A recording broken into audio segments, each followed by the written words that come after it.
I am Ntabi, and this is my story. It is the tale of a night when darkness almost swallowed us whole. But do not fear, it is also a story of how light found its way back to us. It began the night the fire of our village started to die. That fire, it was not just wood and flame, no, it was our lifeblood. Without it, our crops dried up, the rains refused to come, and the hearts of the people grew heavy. So the elders, with their wisdom, called us together at the center of the village. That fire wasn't just a fire, it was our life. Without it, the crops failed, the hunters returned empty-handed, and even the rains stayed away.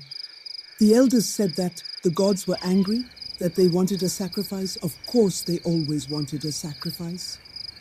I could feel their eyes darting toward me. I was always the outcast, the one without a family, a rootless wanderer in a village of deep-rooted hatred for those without a living parents. The gods are angry, Elder Zuba said as he stood up and looked straight into my eyes. They gave us this fire, and we have failed to honor it.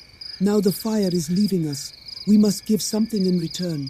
Who will go and beg the gods for mercy? There was an immediate silence from everyone present on that day. I could have also stayed silent, but something in me wouldn't let me. So I stepped forward. No one spoke. You know how fear can wrap itself around your throat like a rope. I stood up. I don't know what pushed me, but I stood. I will go. Give me one night. I will go. I will bring back the fire. I told them the only thing I could. You, Ntabi, the wanderer, Elder Tano said, his eyes narrowing. What do you have to offer the gods? You who carry nothing but your feet and your breath. My life, if I fail, I said. I have my life. If the gods do not hear my voice, let them take it. While I spoke, the people were murmuring, and my guess is that they thought to themselves that they have finally found a way to cast me to the beast of the forest. And so, without saying a word, they all nodded their head in agreement. Then the voices came from those seated at the back. Let her go. Let her go. As those voices re-echoed from the back, it didn't take long before everyone present on that day came to the same conclusion. Maybe they thought I wouldn't return. Maybe even I thought so. But something inside me whispered, "Go, Ntabi, go." I wasn't afraid of the dark.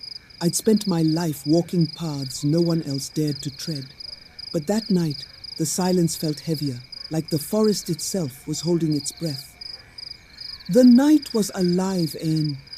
The trees were taller than anything I had seen, their branches twisting like the arms of an old spirit. The forest was not silent. No, it spoke. The whispers of the leaves, the rustle of the wind, the distant call of creatures I could not see. The wild will test you, Ntabi, my late mother used to say, her hands always busy weaving. But it also protects those who walk with purpose. Her words carried me. I sang her song under my breath, hoping the wild spirits would hear it and guide me. I prayed they would show me the way. When I reached the river, I stopped. The water shimmered like silver in the moonlight. But when I leaned closer, I saw faces staring back at me. They were not my own. They twisted and turned, their mouths moving as if to speak, but their words were like smoke. I had nothing, no family, no wealth, nothing to my name. But there was one thing I still had. I walked into the night, carrying only a clay pot and a song my mother taught me. The forest was alive with whispers and shadows, but I wasn't afraid. That song had carried me through many storms, and I hoped it would carry me through this one.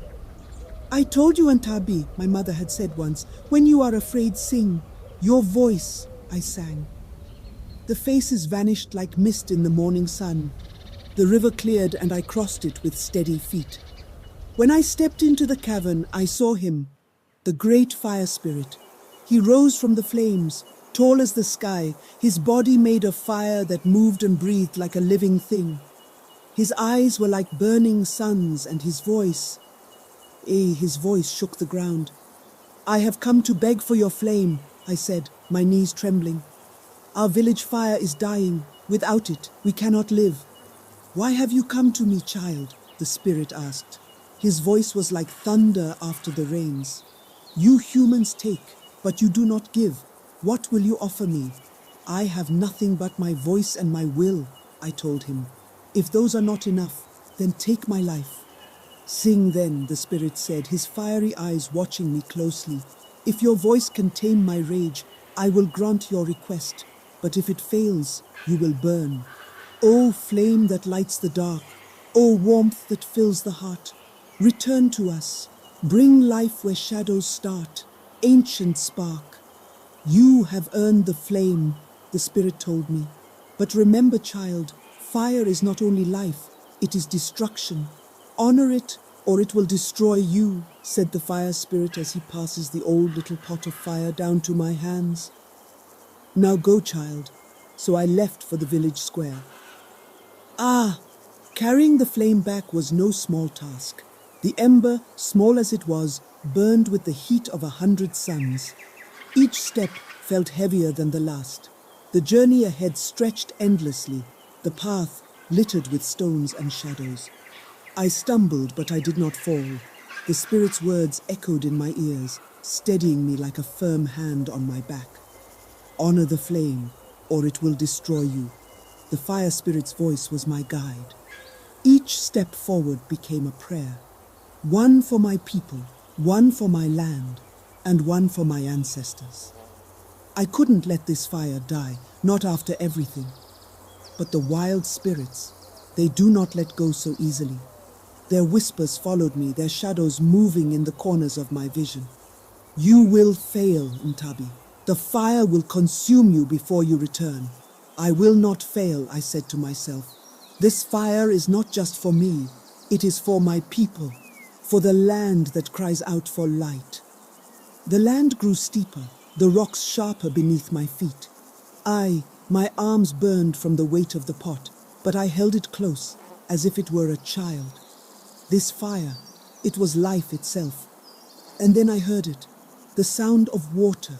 The stream marked the final stretch of the path home. My heart lifted, but I dared not let my guard down. The fire still needed me to honor it, to carry it with care. The ancestors walked with me that day. I could feel them in the wind, in the steady beat of my heart. This flame was their blessing. I knew it. And so the fire returned to my people, I said to myself. Staring at the village square from a distance, I have brought the fire back. I shouted on top of my voice, hoping that anyone can hear or see me to offer a helping hand. As I walked back through the lonely, dark bushes, I began to see the villagers coming out of their huts and murmuring, I told them. But remember, it is a gift from the spirits. If we do not honor it, it will leave us again. But the spirit's words stayed with me. Fire is life, yes, but it is also destruction. We must balance the two, or we will lose everything again. And so the fire returned to our people, but the spirit's words stayed with me. Fire is life, yes, but it is also destruction. We must balance the two, or we will lose everything again. We would lose everything, was the last thing I said to my people. And on that day, the fire did return, but the evil spirit was not done with us. It had other plans, darker, crueler plans. I am Ntabi, and this is not the end of my story, it is just the beginning.